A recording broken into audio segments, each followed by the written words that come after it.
Welcome to the Bet On Me podcast, the ultimate resource for softball players looking to take control of their training and reach their full potential. I'm your host, Krista Stoker, and on this show, we'll be discussing everything from taking a holistic approach to your training to data-driven strategies for maximizing and growing yourself, not only on the field, but off. At S2 Breakthrough, we believe that athletes should lead their own journey and push past any perceived ceilings on their talent. So join us as we explore the world of softball player development and help you bet on yourself. Because when you bet on yourself, you can't lose. We're back for another episode, and we have one of our favorites. I was actually just in the row with Ashley, and someone asked us if we had to think of our favorite coach implementing player development on like a bigger system, and we both answered instantly, Trisha. So I am so happy to have you here and to talk about all the amazing things that you are doing. So maybe if you want to start just saying who you are, how you got to where you are, a little background story for everyone listening. Yeah, excited to be here. You guys are my people, you know that. So Trisha Ford, I'm the head coach at Texas A&M. And I got started at little old St. Mary's College in Moraga. It's where I played. I started off there as a $5,000 a year coach for a couple of years, and then was at Stanford University as an assistant for 9 under the great John Rittman, who's got those Clemson Tigers playing like crazy. If we could all get a Valerie Cagle, I think we'd all, love it. And then from there, went to Fresno State for 4 years. That was my first head coaching job, and ASU from there for 6 years. And now this finished up my first year at Texas A&M. So kind of keep moving my way east, I guess. Yeah, for sure. So we talked about, there's obviously a ton of topics that I feel like you would offer great insights into and that we can dive into. But when I think about some of the amazing things you did, and one of the things we respect a lot about you is your ability to sort of build a system and a staff that extends, well beyond you and implementing player development, analytics, a little bit of everything. So maybe talk through as you first started getting into that sort of like building this team around you, what that looked like, what you anticipated you were going for. Maybe at the time it looked different at the time, and sort of some of the like goals you had with that. Yeah, I feel like I'm a learner by nature. So I'm always seeking to be better, and maybe being around those Stanford kids for 9 years kind of rubbed off on me. I was obviously not smart enough to attend Stanford, but smart enough to coach them. But I think for me, it's that curiosity piece of what are we doing? Are we doing it the right way? And then watching kids over and over, like when you give them an adjustment and they like can't do it. And there was that frustration piece of like, are you listening to me? Mm-hmm. Like, are you understanding? And so then you start thinking, you reflect back as a coach. It's like, I don't really feel like she's not trying to make these adjustments, but what if she couldn't actually make that adjustment? And so that's kind of where things started. We had a really good sports performance coach at Stanford named Brandon Marcello. If anybody wants to give him a follow, I highly, highly recommend it. And he talks a lot about kind of movement prep. And that was really my introduction into movement, functional body movement, biomechanics, that kinetic sequence, and all of that, how that works. And I feel like as I was starting to dive into it, we really, as a baseball, softball unit, started to really dive into the hitting aspect. So us pitching people got a little jealous, I would be honest. And I felt like, there's a lot of similarities, honestly, between hitting and pitching. There's rotation, right? Using the ground. There's a lot of things. Pitching is a little bit more of a complex movement, if I'm being honest, at least my biased opinion, but I think for me, it was starting to have those conversations in the hitting world and how do we apply it to pitching? And so then you just start going down rabbit holes, and I was fortunate to be surrounded by great minds. Obviously, through Stanford, and I talked about Brandon, another person that kind of came out of the Stanford connection with Lonnie Alameda. I always kind of seem to follow her. So she's a good person to kind of follow and get connected to, was Nate Walker.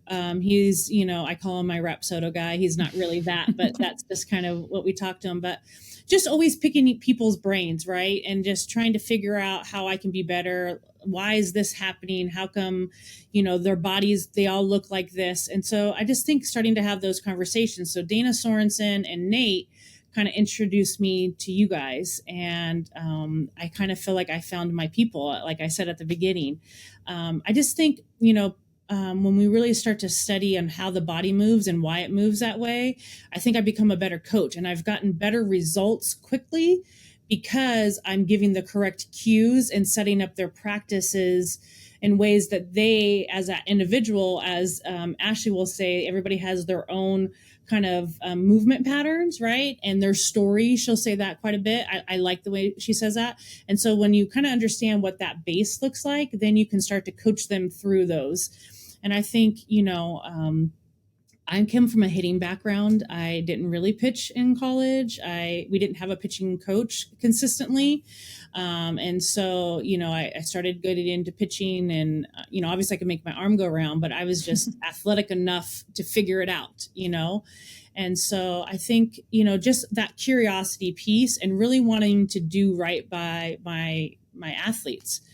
Some of the things that I said when I was first at Stanford, I want to vomit. So I'm like the first one That's to everyone. say, right? But yeah. I think, we can all sit here and say, hey, I wasn't right then, or, I was the best information I had at that point, but that's not really what the body is doing. And so I just think with technology, and you get some of these high speed cameras and kind of dive into the spin rate and what the ball is really doing, I think you start to go down rabbit holes, and you find people like you and Ash and start to really, I think, develop pitchers. So yeah, I think one of the things, and the reason that you come up a lot in our conversations, is I think what is hard and what we see sometimes is that people get good at like a little piece of it, so whether that's, okay, I can grow spin, I can clean up patterns, but then I have the game. And so how do I do matchups, and what does that look like? And I think one thing that's very clear in sort of following you over the past few years is that you've been able to kind of tackle each of those successfully. So maybe talk through like the different components, just talk about pitching for now, of, okay, I have this kid and I want to grow pitches, or I want to clean up pattern. That's sort of the mechanical side of things, versus now I have to throw my staff in a game and what that looks like, all the way to like workload. How do you tackle different pieces as you're going through it? Yeah, when we're kind of getting an athlete at the very beginning, we go through the whole assessment piece. I think that's huge. So I don't start coaching until I kind of know what I'm dealing with. And so I think for me is I sit down and really do an assessment each year of like, where are they at? What do I think we can tackle? Because there's going to be 5 or 6 things that are kind of, areas that they could improve on. But what are the low hanging fruit that we can get after right away? And I just come up with a plan. I'm a planner. And so I just sit down and say, okay, in the months of September through November, we're going to be mechanic heavy. And so all that means is that we're going to kind of tidy up, and we come up with a plan. Like we have a 5-week check-in. Okay, this is what we're tackling. This is kind of your movement that we're going to go after. This is why, and kind of come up with a plan. And we check in, because, okay, how are we doing? What's the data showing? What's your body feeling like? We had a kid this year, Shaylee Ackerman, that has been hurt her whole entire career. Like if you look at her innings prior to this, I think the most she had was 30 innings, and she threw over 80 innings for us this year, and she had no pain.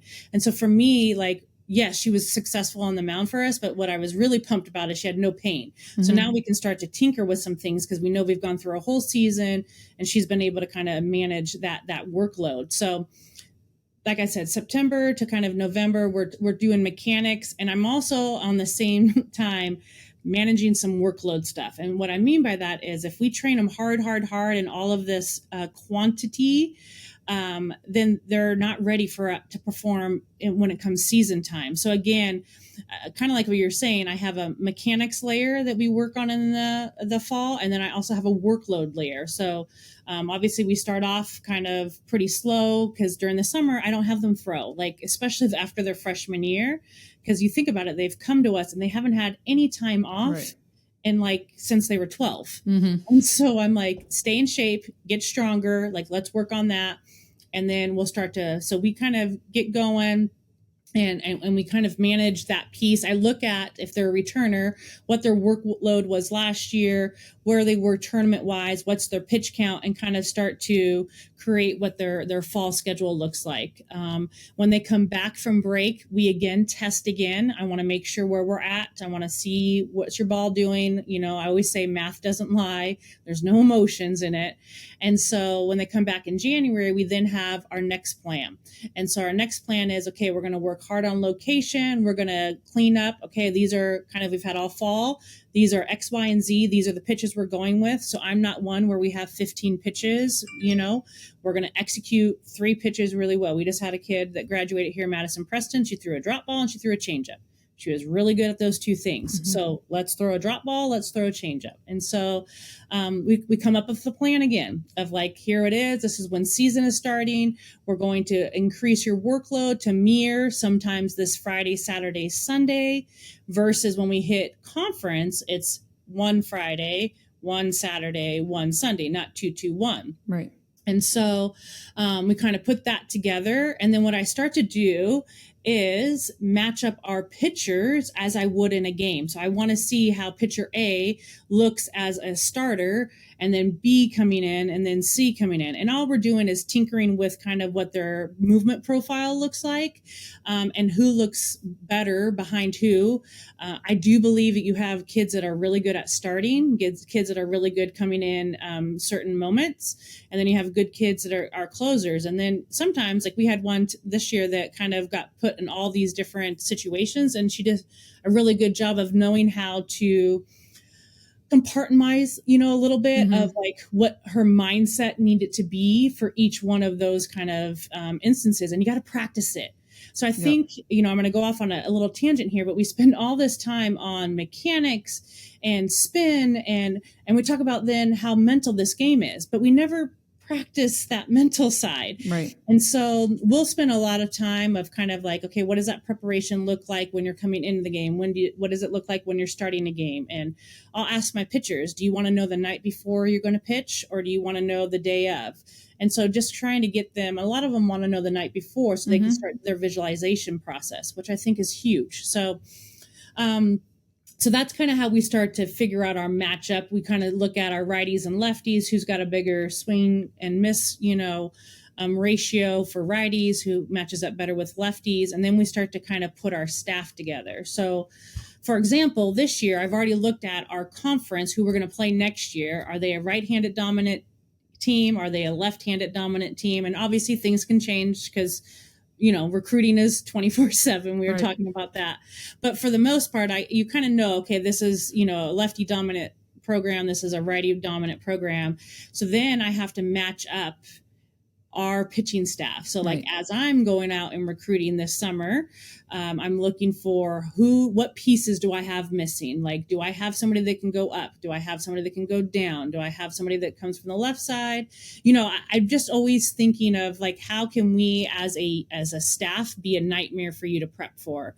I think that there's very few players that can come in and pitch 7 innings day in and day out. There's just so much technology. That's the other piece. Yep. So maybe they can do it for a year or two, and then they start to get hit. And so one of the reasons why you have to continue to develop, you know, if you don't continue to develop, I think it becomes harder and harder, and you see those ERAs kind of creep up. Right. So, but yeah, I mean, I think that you're smart to look at different ways and different looks that you can give the opponent, and that's going to help you be successful.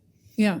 I think that's interesting. I think this like matchup and where you go in and practicing it concept is so powerful. And I think this idea that you mentioned of practicing it goes to a story I've told. So my travel ball, this workload and travel ball is a whole separate conversation, but for the past few years, I've been really trying to mimic this, which is, okay, we're going to build a staff. You're going to come in different scenarios, learn how to do that. And this year, really similarly in the fall, I like listed it out for the athletes. And we then had one-on-one meetings, and the feedback was they wanted more information. Like they wanted not only, okay, when you know and you can lay out who's going, but then travel ball, all like go in bracket and all hell breaks loose and I can't plan that out. So they're like, give us some ideas of, you would go after her normally because here's what works off here, and they want to know that. So I think it's interesting that your athletes also want to know that. I think sometimes we fear giving them that information instead of letting it be powerful for them. And if you want to get this like buy-in to the staff concept, I think giving them that heads up and understanding of why it works creates so much more buy-in from that standpoint. Yeah, and I couldn't agree more. And there was even a time this year where they're like, Coach, you're not giving us enough information. And I'm like, okay. So we sat down. I think that communication piece is huge, though. Like, I feel like you have to have open dialogue with your players, because in order for me to get everything I can out of them, they have to feel comfortable to come and talk to me about that. And so, and me admitting, like, you're right, I didn't do a great job. And so we always had, very similar to you, of just, okay, if, so-and-so you're starting, and then I would say, okay, if things kind of go crazy fast, like, you're my short relief, so you're going in right away. Right. And then you're my middle. And then if we need you, we'll go to close. And so they at least knew. And then when we got to like the third inning, I would tell my short relief, like, hey, we're skipping you, and then we're going to my middle. And so that would help them a lot of like, okay, because the one thing that we do, I think, a terrible job in softball. So in baseball, they go out in the bullpen, right? They give them a call, and then they throw 10 pitches or 15 pitches, and then they go in. Well, in softball, you kind of look in the bullpen. There's kids out there throwing for 4 hours. Yeah. And so they're like, she's in the bullpen already. I'm like, why? What's happening? Right. Like, what is going on? And so I think that piece, we dove into that a little bit more this year. I still think I could clean it up, being perfectly honest, but I think we need to do a better job of understanding what that load looks like in the bullpen before they come out. And really, we just need to prep them mentally that they are prepared to go in. Like, you could literally throw 10 pitches and get ready to go. Like, right. All these other things that you need to do, or you think you need to do, really, no, they don't do anything for you. So, right. What was the mindset? I'm sure that there were times where building these sort of matchups and staffs were uncomfortable territory for the pitchers, or new concepts for them. So how did you guys work through that? Were there times, and not necessarily to go into every specific or say who it was or anything, but were there times where you're like, ooh, that's not a role for that athlete type of conversations as you were going through that? Yeah, I think we're still living through that. I think Lonnie does a really good job at Florida State with that as well. But I think it's just honesty of like, listen, you guys come to us. There's very few travel ball organizations in which the kids throw 7 innings. They're in these showcases. They throw 3 innings at most. Sometimes it's 2, 2, 2, 2. Or, hey, you have 3, because we don't ever play 7 innings. Right. And so it's just having that honest conversation of, look at what their batting average is against you one time through the lineup. Look at their batting average the second time. So I just give them as much information as I think they need in order to understand things. Now, on top of that, I will tell them, listen, as you continue to develop and you start to be able to go up, down, and change, then you're going to be able to go through the lineup more than one time. So that kind of motivates them. So I don't think it's good to relegate them to just like, hey, you're only going to do X. I think it's a good idea to say, this is where you're at now. Right. This is our goal, and these are the steps that you need to get to if this is truly what you want to do. And then you got to measure it, right? I think that's the other thing that I think so many coaches do is they kind of blow smoke, like, just keep working hard. Well, no, like, what does that path look like? What does my spin direction need to look like? What's my efficiency? What does my strike zone efficiency have to be? Like, what do I need to do in order to be effective through the zone so that I get swings and misses? Because swings and misses are really what we're searching for. Your pitch to contact kids very rarely are going to be a 3 time through the lineup. I mean, that's just, the facts. And so you kind of have to have that information to back that up. Yeah. Yeah. I think that's awesome. I think it's something that I totally agree with you of, we were just at a conference and a coach asked, what happens when a parent's basically pushing back on your decision? And they asked this question, and I turned to Ashley, we were in the back, and I said, answer them.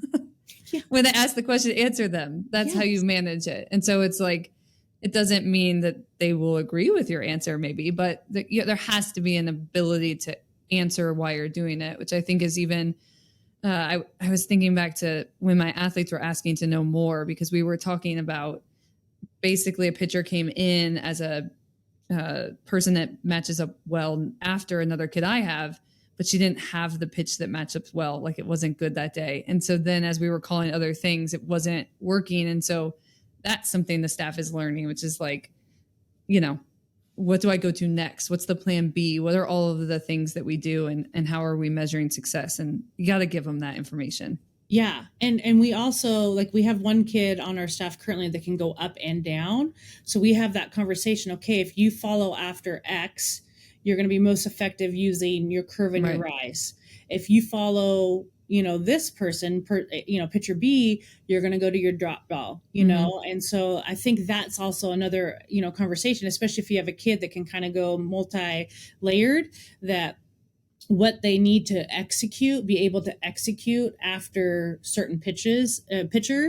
And then when you go to your live situations, you can kind of showcase that. And when it doesn't work, you can also figure out why didn't it work, like what was going on, and kind of get to that plan B of like, okay, so like your drop ball wasn't working, but can you hit this part of the zone, this down and away zone, with even a fastball, for God's sake, Can you hit it?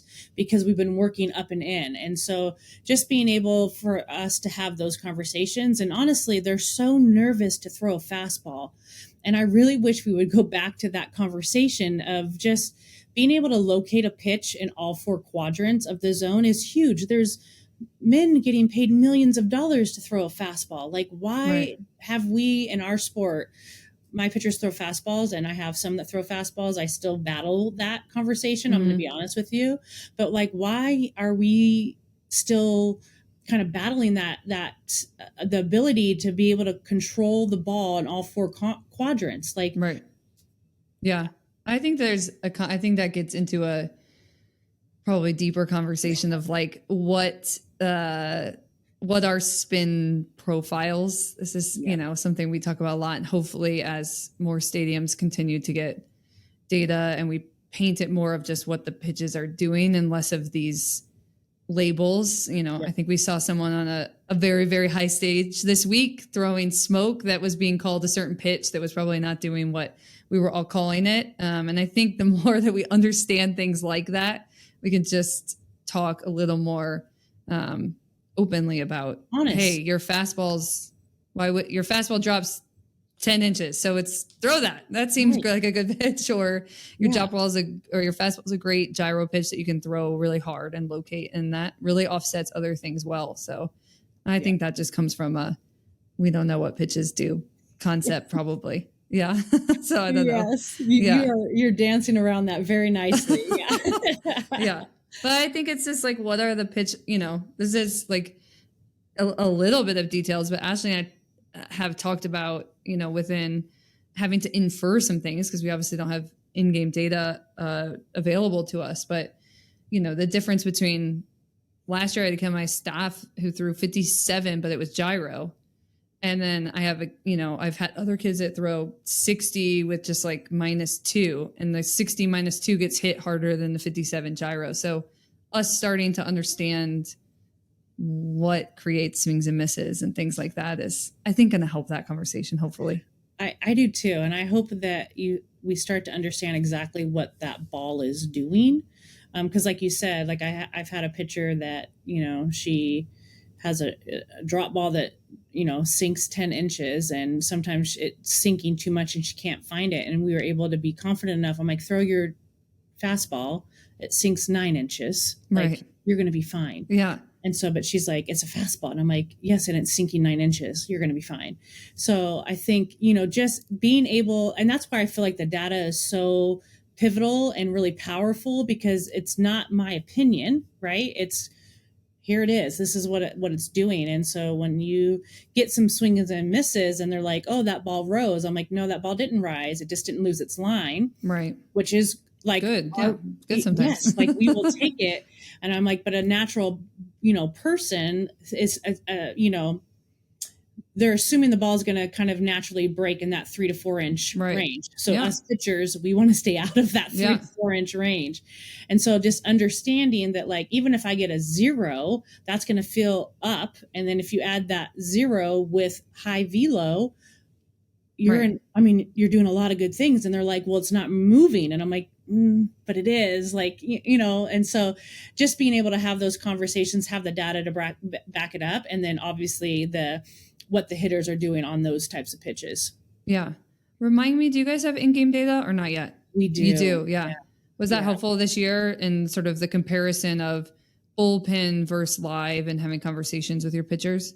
Yeah, I think, we still have to, I think, overall clean up our strike zone data. I still feel like the technology piece that can get a little wonky. And so I would like that to clean up so that we can have really good conversations. But overall, you kind of understand where your system is kind of a little flawed. Right. I wish that we all spoke the same language. So like our on the field data, those numbers are slightly different than our bullpen data, and so I think getting everything on the same, we just tell them like, hey, this, when your ball says it drops, or rises or, whatever at this, in the bullpen, this is what it looks like with your in-game data. Yeah. So we kind of had two different ranges for them. But what I really liked is I like to show where they were getting their swings and misses. So we had a kid in particular this past year that feels that she's one part of the zone pitcher. And I'm like, well, 30% of your swings and misses are in this part of the zone. And I said, and she's like, well, I don't really throw that pitch. And I'm like, but something's going on good up here because you're getting, 30% swings and misses. And so being able to have that information in game, because I think that's huge. Like bullpens are bullpens and that's great. But when you have some of that in-game data, you can really kind of show them and really showcase where they're doing a great job, what zones they're not hitting. So if you're a pitcher that, you're supposed to dominate this zone, and this zone, and all of a sudden you're getting hit and it's because you're over here, you're like, well, it makes sense. And so it can really open up some of those conversations that I think help these pitchers. And you got to think about it. These kids are super smart. Like they have been inundated with technology and information their whole entire life, right? They're not like us where you like just do what coach says and you're be done. They're smarter. And so I think the more information, now you don't want to bombard them with, but you want to be very clear and concise of like, this is what's happening. This is why it's happening. And here's how we get better. I hate that we run from technology and run from information. I want us to run to it. I want more. Yeah. And I think when people talk about sort of over feeding information to the kids, there's just also a layer of misunderstanding how to use it. So I think when we are training pitchers, we say less, which is like, here's the goal we're going for, here's how we're going to tackle it. So if we had like an insight camera running and data going, then it's more for the pitchers to keep looking and getting feedback, and so they can be their own coach and you're speaking less. Ash always says when I ask pitchers what they were thinking about in that pitch, they never say what I would be thinking about. So the idea that we would be like feeding them cues, like who cares what they're thinking about? Did it work? Do they know what they're trying to accomplish? And going through that. So I think when you really start to use data and technology well, you're actually telling them or saying a lot less than you would be without it. I think that's huge though, because at the end of the day, I'm pretty sure I'm not on the mound throwing. Right. And that's my biggest thing is when like we get this all the time. Like, I don't know what my body's doing. I can't feel anything.